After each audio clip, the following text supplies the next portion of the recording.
It's another beautiful day, and we're very so excited to have you join us right here on Enterprise Morning, reaching you from Enterprise Television from the economic hub of Nigeria, Lagos. My name is Henry Igwebike.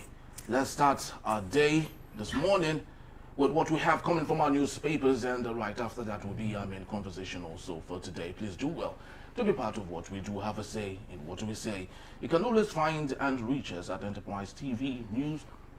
You may equally like, comment, and follow us on all our social media platforms at Enterprise TV7. We're being joined this morning right here on our studios by Barrister Ufeli, Barrister Law Public Affairs Analyst, to see through all that we have from our newspapers and possibly on through our main conversation for today. Good morning, Barrister, and welcome. Good morning. My pleasure. Thank you so very much for your time. Very well. So let's kick start today with the first daily on our desk, coming from the Guardian newspaper. And we have the big story: 43% spike in tax revenue spurs hope for fiscal recovery and deficit cut. And on the bottom strip of the same newspaper, we have police bust arm syndicate linked to Benue killing. I am vindicated, says Onosonya, as a court strikes out loan controversy case. And Tinubu APC leaders converge on Villa as NEC tackles crucial issues. But port inefficiency, corruption spike, inflation, logistic cost by 40%. But let's go to our talking point for today. Allow Tinubu to complete second term, Ohaneze tells Peter Gregory. Obi. Barrister Ufeli. Peter Obi is becoming more famous than the president right now. Very well. Now the question is, why is the fear about Peter Obi? Because if really the APC has got its things together, why is Peter Obi scary? They've not gotten their act together, that's why. Okay. And Peter Obi appears to be a movement, not just a presidential candidate. You see, for the first time in Nigeria, maybe for the second time after Abiola, there's a unifying, overwhelming support for a candidate who is not even yet the president, but is even much more recognized by the masses. You understand? The masses believe more in the competence or the outings of Peter Obi as against any other political figure in the country as we speak today. I mean, look at what happened during his birthday. His birthday was celebrated all over the country. Yes. He couldn't visit some of the parts of the country. It's just providence. You see, because all the while, Nigerians have been looking for that man who will be able to point a direction to what seems to be the solution. You understand? Peter Obi eventually may not be the Messiah, but at least is saying, cut down waste. Take care of the masses. Government is, the essence of government is the people. These school children we have, this population we have, how are we going to take care of them? These are questions that no politician asks in this country. Nobody looked at that critical mass, the very issue that really affects people and their welfare. Healthcare, welfare, education, those basic and very fundamental questions. Nobody is asking. No politician will do that. But Buhari has been there before 2014. Yeah, I know. The same feeling people have for Peter Obi was what they had for Muhammad Buhari. Because they saw him like the man who is coming to end corruption, who's coming to end banditry, who's coming to end lots of things that were there. I think Buhari had that support, but it's of the older generation. Okay. It was actually the older generation that passed the message to the younger generation, the few younger generation of the vote he got. And that Buhari himself actually lived a very honest life whilst he was a military man. He lived a very decent, contented life. So that in itself is an attraction. Okay, he did that, you know. But just that when he became president the second time, I mean, when he became president the first time, because the former was head of state, military head of state, he didn't know how to harness the support he got, the love he got, and all that. So that's, but I think Peter Obi's own is more contemporary. His is driven by communication, the right kind of perspective to leadership, the servant leadership agenda, wherein the leader is not seeing himself as the Lord of it all, but seeing himself as one of us that is out there to serve, that has even told the politicians to go and dig his past. Nobody has been able to come up with any corruption, any allegation, any indictment, and all that. Even the people that tried, even his kinsmen who accused him and all that. I mean, the governor of Abia State came out recently, yes, to say that the money that Peter Obi said he kept, that he was the MD of the bank at that time, and that those monies were truly kept in the bank. That some of them were used to buy Euro bonds, and so many of them, most of them will be matured in the years to come and all that. And then some have matured already, and it belongs to the state. He said it. He was the MD of the bank. Who else should we take evidence from? I mean, so this is a man that, you see, I do not care whether Peter Obi will lead Nigeria or not, or whether if he becomes president, he will deliver Nigeria or will be the Messiah. That's not the issue. The issue is that there's a leader among us from our pack that is asking the right questions and answering the right questions. Because these other politicians we have don't really care about where the average Nigeria is. A leader that does not care whether you live or die, why should you reciprocate? When Buhari died, people were saying, don't speak evil about the dead. People are saying, when he was alive, what, did he care whether we are alive or dead? So why are you putting up obligation on us? Just because somebody is dead. So Peter Obi will continue to scare them because, I mean, see, 2 governors already. You know, one say, if you must come into my state, you must tell me. The other one say, your security is not guaranteed, this and all that. And these are illiterate governors, to make matter worse, because the constitution you took an oath to defend, you don't even understand it. It is clear in the constitution that you have freedom of movement. So if you are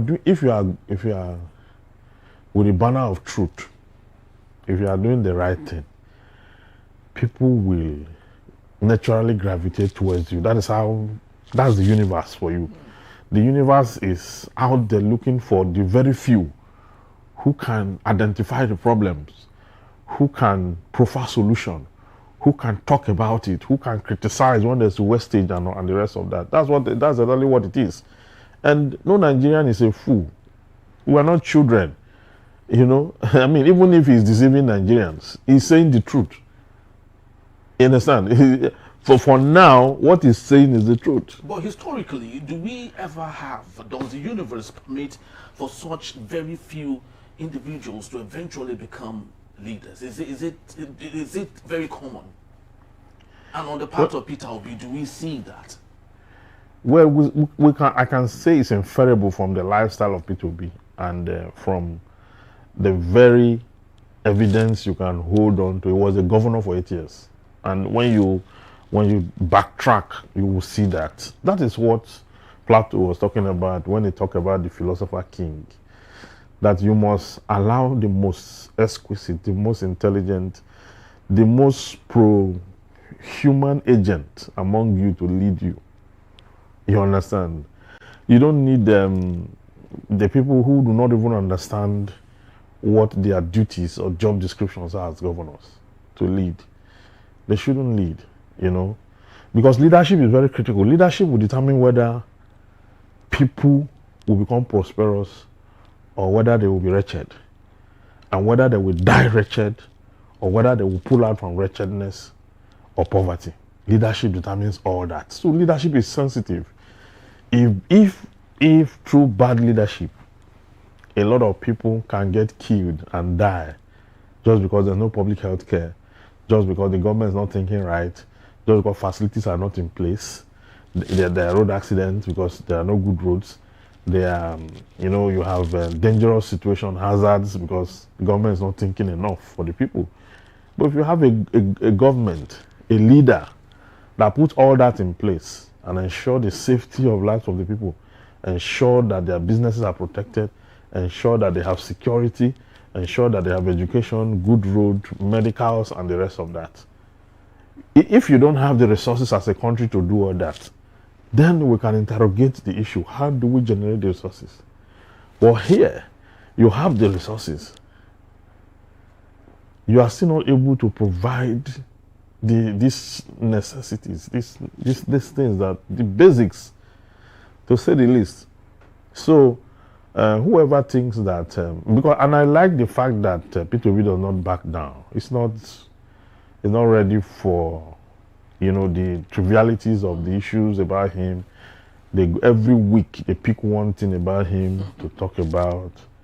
They're all lies. It's even very funny. I do not know if you've seen the viral video of a rumored attempt to bribe Tunde Ednut with 250 million, so he could speak bad of Peter Obi, which he rejected. I've seen that. Yes. Because Tunde Ednut himself have said that he's going to follow Peter Obi to the end. So, not because Peter Obi has given me anything. It's not every time you can buy everybody and all that. Buy everything. You have people who just believe that once we use money, we can go and buy anything, just buy. In the Holy Writ, somebody came to meet Peter and said, you see that anointing I displayed there? Take this money, give me that thing, I want to go and use it. A sorcerer. He said, you perish with your money. Not everything money will buy. There's still sanity in the world. There's still sanity in Nigeria. You understand? Just a few days ago, Trump was advising the American citizens not to come into Nigeria because of a kidnapping and a bad public health care system. Advising using us because of the way just a few days ago, our president died in the hospital in London. It speaks volume. Very well. You understand? He doesn't even need to tell his people. I mean, these people are not serious with their lives. We're not serious. Because if we're serious, we know in the 70s, I mean, the dollar was barely, the dollar does not even have the strength that the naira commanded then. So what happened exactly? Why should people take us serious? Exactly why? It's because of the kind of leaders we've had. The past and successive. We've not had the best of leadership. And when you now have someone who exemplifies something positive and good, you don't want him to you use all the state against him. You use INEC, you use vote buying, you use even the party agents of the Labour Party in the last election. Many of them were bought over. And so that boils down to the people again. Because it's not just about the leadership, but that the people too are not tired of this mess. The people are not tired of this mess. The average Nigerian knows how to push to the brim. He pushes himself like he's going to get a change. He gets to the cliff where the change is supposed to happen when he remembers his fellowship with poverty and hardship and all he changes his mind. He will collect money and thwart the process. Well, we hope things get better. Let's go to the Daily Trust newspaper. Nentawe tipped to chair the APC. A very interesting story here. Barrister, let's talk about that for a bit here. You know, we're talking about the possibility. The APC actually having a NEC meeting today. Bola Tinubu Shettima, the Vice President in the last administration, Osibajo, actually having a NEC meeting. And the swing is, the pendulum is actually going towards the North Central, which would have gone before now, but of course, Bola Tinubu, being who he is, mandatorily made it that Ganduje was the chairman. Now, do you think moving to the North Central might give the APC the lost lack of good perception that it has before now? Well, they're supposed to keep to the rules of their constitution, okay? So, it's supposed to be the North Central right now. So they have enough hands, I mean the North Central. Well, I mean, even in the current executive, the current NEC, National Working Committee, they have enough hands, okay, so they should do the right thing. It's an internal affair of the party, for which the court have ruled that they need not interfere about all those issues. So they should look carefully into it and get someone who can rally the party around. As we speak, the party have a lot of problems. So many persons are disgruntled. So many of them. Okay.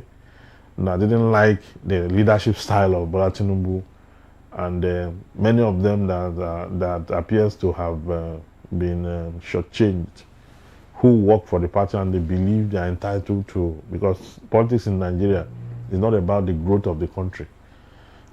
Politics in Nigeria is about what you can get.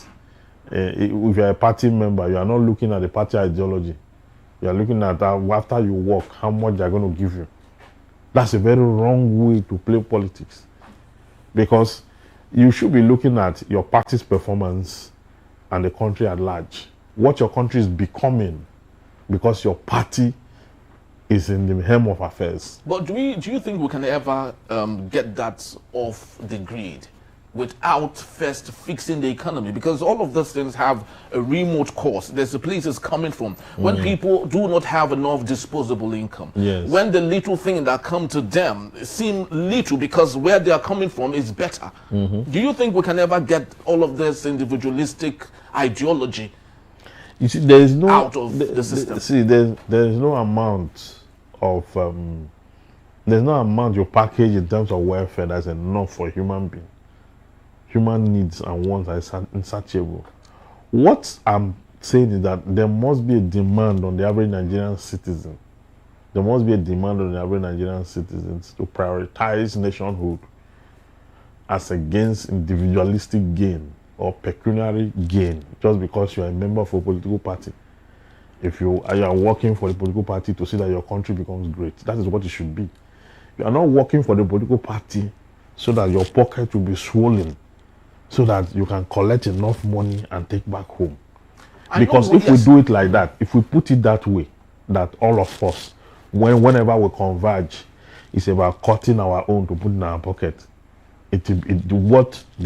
What we have as Commonwealth will not be enough, because there's enough for our need, but there's not enough for our greed.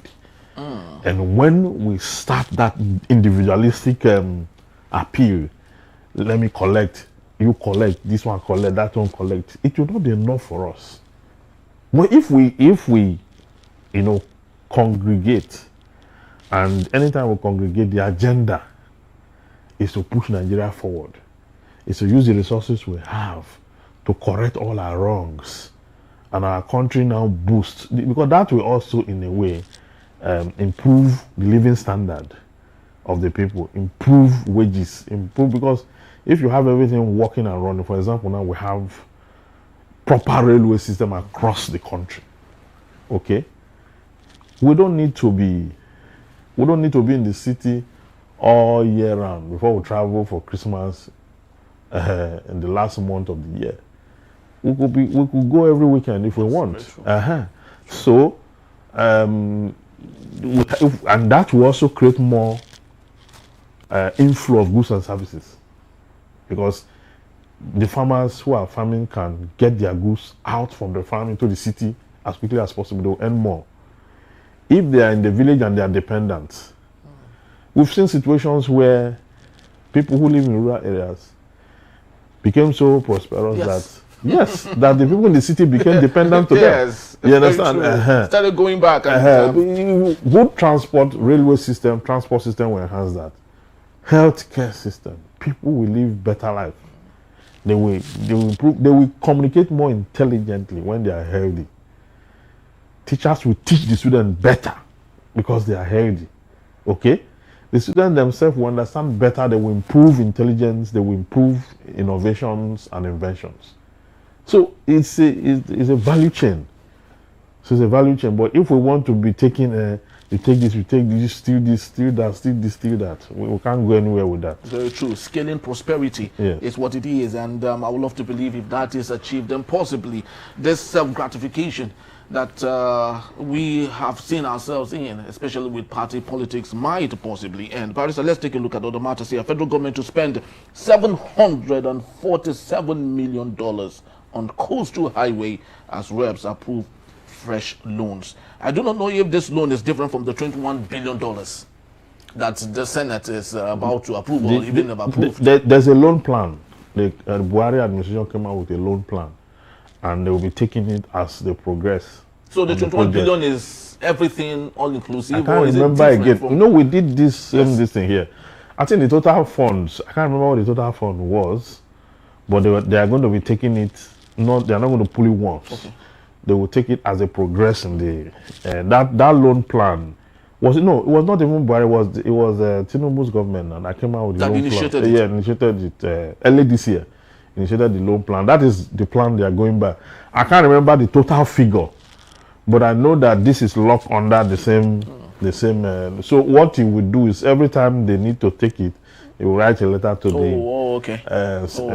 the Senate, because Senate must approve, oversight that fund. Okay, so that's what it is. And since Senate already approved of that project, it's as good as anytime you present it, they will sign it, because there's no opposition even in the Senate. They are not oversighting anything. So my only worry is that Calabar Coastal Highway is that, why is a good project? I would have suggested that the existing roads that are bad, very bad, when you go to the road between Benin and Abuja, yes, before you get to there's this place in Edo State, I can't remember again. That part is very bad. To the east, you have so many bad roads that you cannot, and there are federal roads, major roads and all that. So this one is good, but we don't know how viable is it when they are done with it, and what is the return on investment. Very true. That's yesterday a senator actually was neck to neck with Senate President Godswill Akpabio, he was telling him that this very spontaneous approval of whatever the president brings is hurting the nation. And the history, he looked actually at the Senate president's eyeball to eyeball and told him that the history would remember him as someone who was there and allowed all of these things to happen. The question then is Senate President Godswill Akpabio truly, is it that he doesn't understand all of this, or he's just playing some gallery? This was a Senate president that sang for the president that things are getting better. That things are getting better, even when we can't see the signs of things getting better.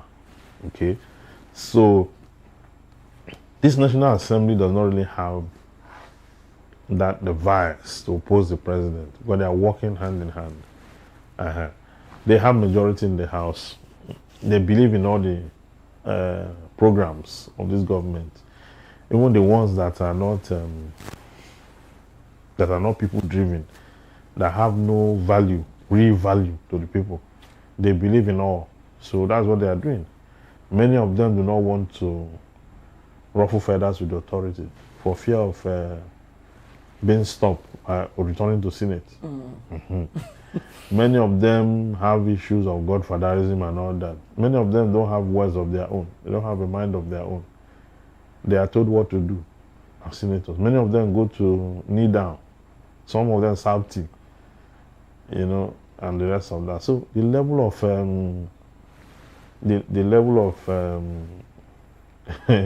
do I call it compliance? Forceful compliance or subservience. That's the word. Subservience is high at the Senate. It's actually becoming worse. Just yesterday, 7 PDP members defected to the APC. Yes. And they say the APC is almost there, inching towards the two-third majority, which means the time would come there might not even be votes any longer. Just what they say is what happens, and every other person says. They'll just be adopting. Amen to that. But let's take a look at other matters. Defection drama. APC, PDP exchange barbs over Adeleke's U-turn. People have called them political orphan. The only governor the APC has rejected. Oboriwori plugged to the center. It was very easy. Omoyeno plugged to the center. Very easy. Adeleke wants to plug, and they're telling him the network is not available. No, but he has said he's going to support that though it's a PDP, that will support Tinubu. No, that was when it was rejected actually, because he had always wanted to pluck to the APC, but APC members in Osun State said no, they are not interested. So the whole thing is funny, very, very funny, because the president had played politics throughout. He has never governed for one day, just politics, you know. And to see that governors are moving from left, right, center, and all that, because also many of them saw what INEC became of under that Tinubu's under the transition between Tinubu and Buhari. Most of them, they saw what INEC, what became of INEC, and that is for me a very huge problem. A huge problem that the likes of P2B will need to think very deeply about, and Nigerians, okay, to state who determines sovereignty, whether it's INEC or the people. Who determines legitimacy, whether INEC or the people? That's a very huge question. A very huge question, because even when they came up with the idea in the House that they are coming up with, and there's a bill already to stop the president from appointing the INEC chairman. You understand?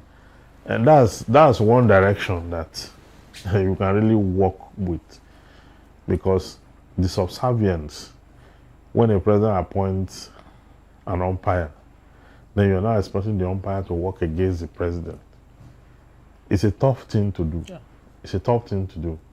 We have to be at our best, you understand, to be able to deliver this country.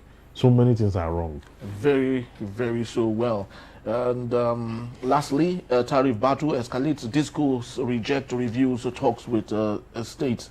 And when we talk about discourse, Barrister, we're talking about the likes of Tony Elumelu with his higher holdings, and also Otedola with his Geruge power station and all. And these are one amongst them, other people, actually very stakeholders, big ones in that matter. How do you think this would resolve towards going forward, knowing that states want things that would be better for their indigents, but of course the discos and the gencos are saying, no, leave the tariff the way you met it? Well, that is why a lot of institutions are exiting the national grid, because the national grid now is the government, the federal government involvement in it too has its own problem. The discos, the gencos have their own problem. Every area of this country, every phase. And the problem is tied primarily to billing, the tariff. You understand? When you deregulate power, it is expected that people will pay more, really. Yeah, because the subsidy that was on it at that time was so that the people were able to. Power is very expensive, very, very expensive. But in the Nigerian case too, you find out that the private companies too want to make very huge profits under a system that is not delivering to the people, because the people are not that empowered. You understand? So it's going to take time for them to recover from their investment. But I thought Nigerians are not scared of paying bills once the services are there. Yeah, no, they pay. They are paying now. I mean, even when they're increasing it, people are not. People still, of course, people are not disconnected now. They are still paying. Yeah, but it's suffocating. It's so much, and the companies still want to increase. So the regulatory authority have to regulate that price. That you cannot be increasing every market day. You can't be doing that. There must be, even if the cost of operation and everything is, there should be a human face to it. Okay, when you're making increments, it can't just be arbitrary. Anytime you just wake up, you adjust. Anytime you wake up, this last year alone, they for more than 4 or 5 times. You understand? So is that how they do it in other places? Well, they're actually crying that the federal government is owing them about 5.4 trillion naira. Yes. And the question is, if they further reduce the tariff, how would they even get back their lost money and the one that would come in the future? Yes, I know that the federal government is owing seriously. is owing them. And that is the reason the federal government need to pay them. Yes, to pay them, because what is the essence of governance? Is it not the people? Whatever it is that owing them, you pay them. If you cannot pay them once, you enter into an agreement as to how you'll be paying it, either quarterly or every month or whatever. You'll be able to clear it. The federal government have to pay them because they're in business to make profit. And they're in business to sustain the business. So they cannot be out there supplying services and all that, giving services, are not able to recoup your investment. They should be able to recoup their investment, make profit, and sustain the business, and still be in the business. Very true. Just like we had it recently on a fireside discussion or conversation between Peter Obi and Adams Oshomole. They were arguing on the government and Bola Tinubu being the surgeon who has come to repair Nigeria after going through so much. And Peter Obi said, "You have removed subsidy. Where are you?"